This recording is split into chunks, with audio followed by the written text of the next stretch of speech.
بسم اللہ الرحمن الرحیم۔ السلام علیکم پیارے بہن بھائیوں، آج ہم آپ کے ساتھ قوم سبا پر اللہ کے عذاب کا واقعہ شیئر کریں گے۔ اہل سرسار کی ایک قوم جسے قوم سبا بھی کہا جاتا ہے، اللہ تعالیٰ کی بے شمار نعمتوں کے اندر زندگی گزار رہی تھی۔ یہ قوم ایک عظیم تہذیب و تمدن کی مالک تھی۔ حضرت داؤد علیہ السلام اور حضرت سلیمان علیہ السلام کی باعظمت حکومتوں کے بعد ان کی حکومت زبان زد خاص و عام پر تھی۔ کہا جاتا ہے کہ یہ لوگ گندم کے مغز سے آٹا پیس کر روٹیاں پکاتے تھے، لیکن اس کے برعکس وہ اس قدر اسراف کرنے والے اور ناشکرے تھے کہ انہی روٹیوں کے ساتھ بچوں کا پخانہ صاف کرتے تھے۔ بعد از ان آلودہ روٹیوں کو اکٹھا کرنے سے ایک پہاڑ بن گیا تھا۔ پھر ایک صالح شخص نے وہاں سے گزرتے ہوئے ایک عورت کو دیکھا جو روٹی کے ساتھ بچے کے پخانے کے مقام کو صاف کر رہی تھی۔ اس شخص نے عورت سے کہا، تیرے اوپر افسوس صد افسوس ہے، خدا سے ڈر، کہیں ایسا نہ ہو کہ خدا تیرے اوپر اپنا غضب ڈھائے اور تجھ سے اپنی نعمت چھین لے۔ اس عورت نے جواب میں مذاق اڑایا اور مغرورانہ انداز میں کہا، جاؤ جاؤ، گویا کہ مجھے بھوک سے ڈرا رہے ہو۔ جب تک سرسار جاری ہے مجھے بھوک سے کسی قسم کا کوئی خوف نہیں ہے۔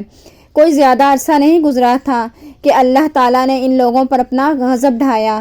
پانی جو کہ زندگی کی بنیاد ہے ان لوگوں سے چھین لیا، یہاں تک کہ قحط نازل ہوا۔ بات یہاں تک پہنچ گئی کہ ان کی ذخیرہ کی ہوئی تمام غذا ختم ہو گئی۔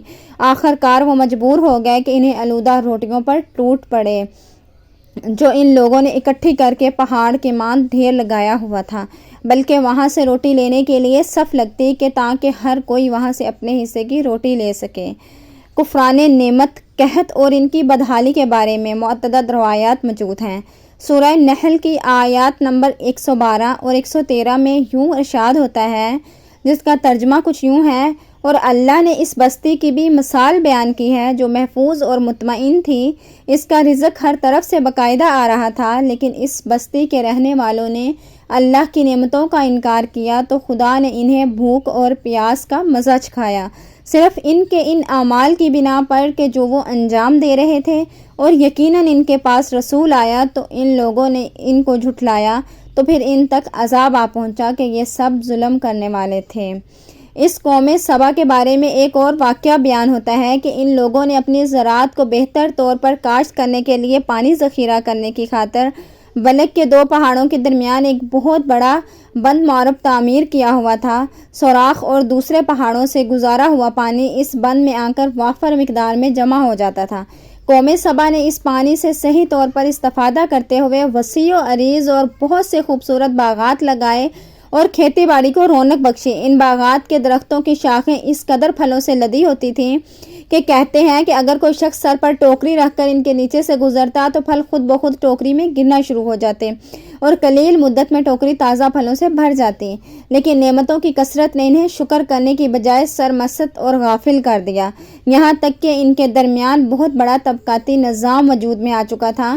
ان میں سے صاحب اقتدار لوگوں نے کمزوروں اور ضعیفوں کا خون چوسنا شروع کر رکھا تھا، یہاں تک کہ ان لوگوں نے خدا سے ایک احمقانہ التماس کی جس کا ذکر سورہ سبا کی آیت نمبر 19 میں ملتا ہے۔ انہوں نے کہا، خدایا ہمارے سفروں کے درمیان فاصلہ زیادہ کر دے۔ انہوں نے اللہ تعالیٰ سے یہ التماس اس لیے کی تاکہ غریب، بے نوح لوگوں، عمرہ اور ثروت مند ان کے ہمراہ سفر نہ کریں۔ ان کی خواہش یہ تھی کہ آبادیوں کے درمیان خشکی ہو اور فاصلے بہت زیادہ ہوں تاکہ تہی دست اور کم آمدنی والے لوگ ان کی طرح سفر نہ کر سکیں۔ اللہ تعالیٰ نے ان مغرور پیٹ کے پجاریوں پر اپنا غضب نازل کیا۔ بعض روایتوں کے مطابق ان مغرور لوگوں کی آنکھوں سے دور صحرائی چوہوں نے معرب نامی بند کی دیواروں پر حملہ کر کے انہیں اندر سے کھوکھلا کر دیا۔ ادھر سے بارشیں زیادہ ہوئیں جن کی وجہ سے سیلاب آ گیا اور اس بند میں پانی بہت زیادہ اکٹھا ہو گیا۔ اچانک بند کی دیواریں ٹوٹیں، اس سے ایک بہت بڑا سیلاب آیا جس میں تمام دیہات، آبادیاں، مال مویشی، باغات، کھیتیاں، ان کے محل اور گھر پانی میں غرق ہو کر نیست و نابود ہو گئے۔ استغفر اللہ۔ ان کے باغات اور زراعت میں سے صرف بیری کے درخت اور کچھ جھاڑیاں بچی تھیں۔ خوش الحان پرندے وہاں سے کوچ کر گئے تھے، جبکہ الوؤں اور کوؤں نے قوم سبا کے کھنڈرات میں اپنے گھونسلے بنا رکھے تھے۔ اس بات کا ذکر سورہ سبا کی آیت نمبر 15 اور 16 میں ملتا ہے، اور آخر میں سورہ سبا کی آیت نمبر 17 میں قرآن کریم میں اس واقعے کا یوں نتیجہ نکالا گیا، یہ ہم نے ان کی ناشکری کی سزا دی اور ہم ناشکروں کے علاوہ کسی کو سزا نہیں دیتے۔ اللہ تعالی ہم سب کو اپنے حفظ و ایمان میں رکھے اور ہر طرح کی آزمائش سے بچا کر رکھے، آمین ثم آمین۔ امید کرتے ہیں قوم سبا کا یہ واقعہ آپ کو ضرور پسند آیا ہوگا۔ ویڈیو پسند آئی ہے تو لائک، شیئر اینڈ کمنٹ ضرور کیا کریں، اور مزید اسلامک سٹوریز کے لیے ہمارے چینل کو سبسکرائب ضرور کر دیں۔ Thanks for watching. اللہ حافظ۔